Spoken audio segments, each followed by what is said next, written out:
महमूद मदनी भोपाल में जब जमायत उलेमाए हिंद का गवर्निंग काउंसिल की मीटिंग हो रही थी, उसमें उनके बयान को सुना है। अभी प्रेस कॉन्फ्रेंस में मैं विस्तार से बताऊंगा।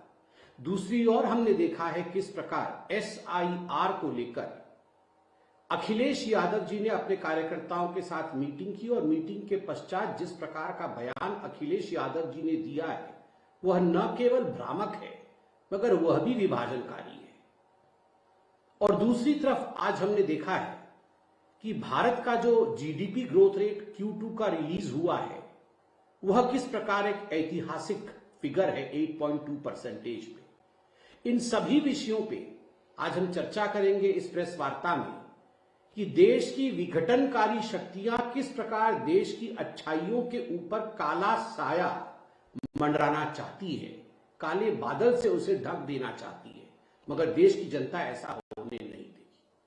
सर्वप्रथम मैं आना चाहता हूं जमीयत उलेमाए हिंद के प्रमुख मौलाना महमूद मदनी जी, जिन्होंने आज भोपाल में एक बहुत बड़े बैठक में जिस प्रकार से भाषण दिया है वह न केवल भड़काऊ है अपितु देश को विभाजन की ओर लेने की उनकी कुचेष्टा है।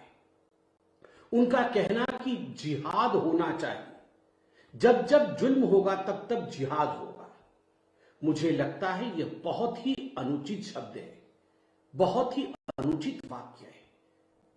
और जिहाद के नाम पर जिस प्रकार से लोगों ने भारतवर्ष में ही नहीं भारतवर्ष के बाहर भी आतंक फैलाया जिहाद के नाम पे, वह हमने देखा है।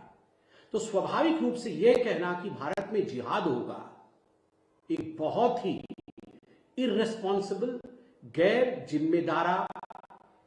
जिम्मेदारी से भरा हुआ एक वचन है। दूसरा जो मौलाना महमूद मदनी ने कहा वह था कि सरकार के दबाव में, भारत सरकार की दबाव में भारत की अदालतें काम करती है और सुप्रीम कोर्ट को भी सुप्रीम कहलाने का कोई अधिकार नहीं है। सुप्रीम कोर्ट हमारे केसेस को एडमिट कैसे करती है? सुप्रीम कोर्ट 3 तलाक पे सुनवाई कैसी करती है? सुप्रीम कोर्ट मंदिर मस्जिद वाले विषय पर सुनवाई कैसे करती है? इन विषयों पर बोलते हुए मदनी साहब ने कहा कि सुप्रीम कोर्ट को भी सुप्रीम कहलाने का कोई अधिकार नहीं है। मैं तो सुप्रीम कोर्ट से गुजारिश करूंगा, मैं भी एक साधारण नागरिक हूं, आप भी नागरिक हैं, कि यदि सुप्रीम कोर्ट के ऊपर कोई साधारण नागरिक भी इस प्रकार की टिप्पणी करता है तो supreme court suo motu cognizance ले सकता है। सुप्रीम कोर्ट खुद इसकी सुनवाई कर सकता है, क्योंकि आगे चलकर अगर इतने बड़े नेता, एक कौम के इतने बड़े नेता इस प्रकार की बात कह के लोगों को बरगलाने की कोशिश करें, सुप्रीम कोर्ट के विरोध लोगों को भड़काए, तो स्वाभाविक रूप से it demeans the stature of Supreme Court.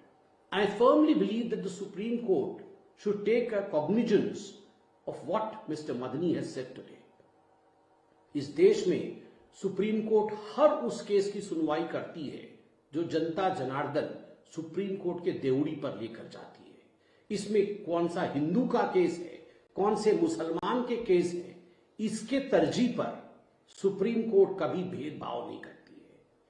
तीसरा विषय, बड़े दुख के साथ मुझे कहना पड़ रहा है कि मौलाना मदनी जी ने भोपाल के अपने उस भाषण में यह भी कहा कि जो मुर्दा कौमें हैं वो झुक जाती है, वो सरेंडर कर देती है, और जो जिंदा कौम है वो आवाज उठाती है, वो आंदोलन करती है। और उदाहरण दिया वंदे मातरम का, कि लोग वंदे मातरम बुलवाना चाहते हैं और मुर्दा कौमें झुक जाती है और जिंदा कौमें झुकती नहीं है। मैं मदनी साहब को याद दिलाना चाहूंगा और कहना चाहूंगा कि मदनी साहब, वंदे मातरम किसी धर्म का नहीं है।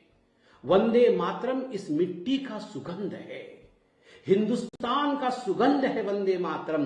हिंदुस्तान की वह बोली है, मां भारती की वह बोली है वंदे मातरम, जिस बोली को अपनाते हुए न जाने कितने असंख्य लोगों ने अपना बलिदान दिया ताकि आज हम स्वाधीनता के सांस को, स्वाधीनता के वातावरण में हम सांस ले सके, ताकि हम स्वतंत्र हो सके।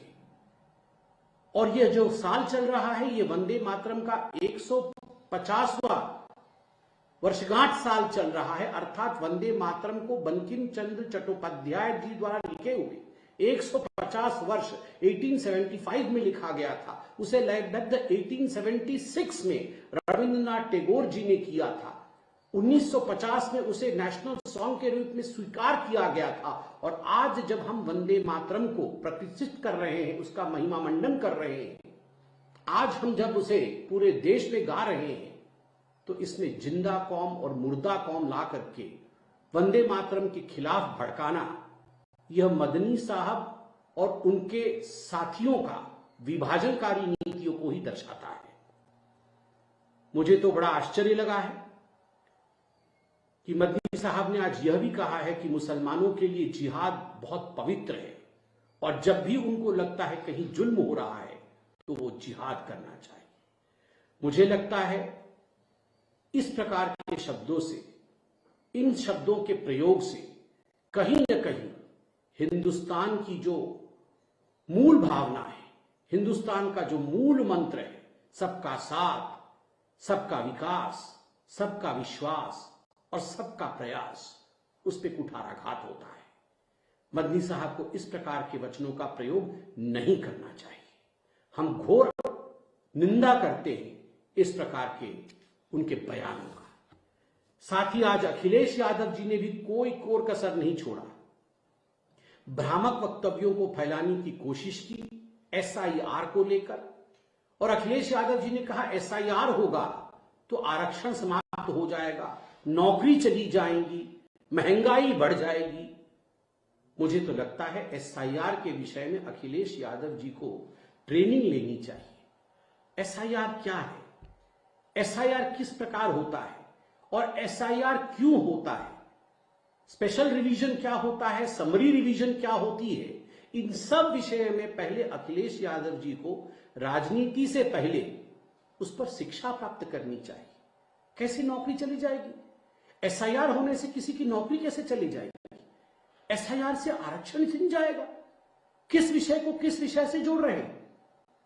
मुझे तो आश्चर्य लगता है इस बात से, और मुझे इसमें तनिक भी संदेह नहीं है, कोई संकोच नहीं है कहने में कि चाहे वो अखिलेश यादव जी हो, चाहे वो राहुल गांधी हो, चाहे वो ममता बनर्जी हो, ये सारे लोग चुनाव लड़ने से पहले ही हार मान जाते हैं।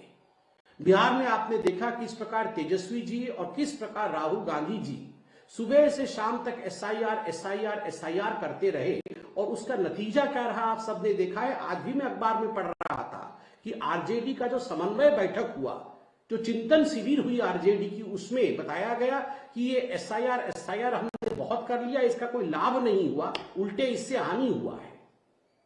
वही गलती अब अखिलेश यादव उत्तर प्रदेश में कर रहे हैं। ये और कुछ नहीं, एक एंटीसिपेटरी बेल है।